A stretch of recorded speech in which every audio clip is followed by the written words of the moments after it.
மாட்டு Pongal mini vlog பார்க்கலாமா? வாங்க பார்க்கலாம். Welcome to Sri style spot. சாரிங்க லேட்டாக போடுறேன்னு கோச்சிக்காதீங்க, வாய்ஸ் ஓவர் பண்ண முடியல.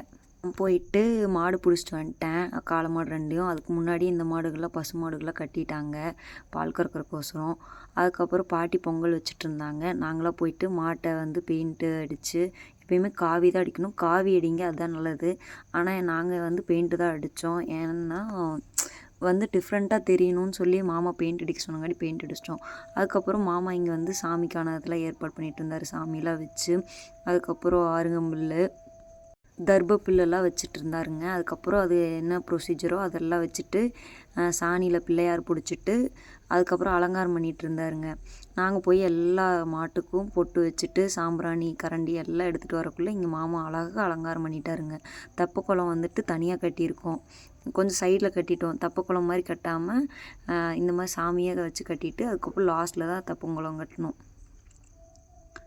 எடுத்து வச்சுட்டு நல்லா சாமி கும்பிட ரெடி பண்ணிட்டோம்.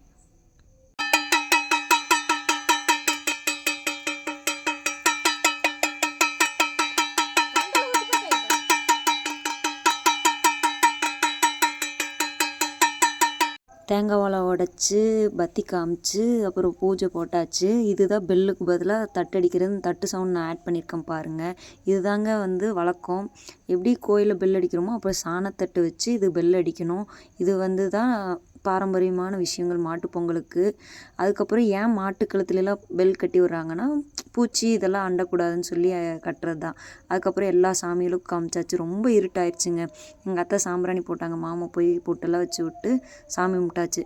அதுக்கப்புறம் இந்த சாமி வந்துட்டு இதில் வந்து தர்பப்புல் இதெல்லாம் வச்சுருக்கு இல்லைங்களா, மாலை இது மா இலை எல்லாம் வச்சுருக்கு. ஸோ நாட்டு மாடுகளை கொண்டு வந்து இதில் விட்டு களைச்சி வச்சுட்டு அதுக்கப்புறம் பசு மாட்டுக்கோசம் தெப்பக்குளம் கட்டியிருக்கு. அதில் சாணம் பால் எல்லாமே பூந்தங்களும் கலக்கி விட்டுருக்கு அந்த இதுக்குள்ளே, அந்த கோலத்துக்குள்ளே தெரியுங்க. அதுக்கப்புறம் மாமா வந்து அழிச்சுவார். அதுக்கப்புறம் தெப்பக்குளத்துக்குள்ளே நான் மாடை விட்டுட்டு, மாடு கொஞ்சம் வரமாட்டேன்ட்டுருச்சு, ஏன்னா பயந்துச்சு. அதுக்கப்புறம் நான் தடவி கொடுத்து பழமெல்லாம் கொடுத்து வர வச்சேங்க. அதுக்கப்புறம் அழகு போல் வந்துச்சு. நல்லபடியாக சாமி கும்பிட்டுட்டு சாப்பிட்றதுக்கு போயிட்டோம். இருட்டாயிடுச்சு, அதனால் வீடியோ எடுக்க முடியல. அப்புறம் லைட் வச்சு வீடியோ எடுத்துகிட்டு சாப்பிட வந்துட்டோம். சாப்பாடு வந்துட்டு இங்கே தார்பாய் போட்டு கீழே வச்சு தான் சாப்பிட்டோம்.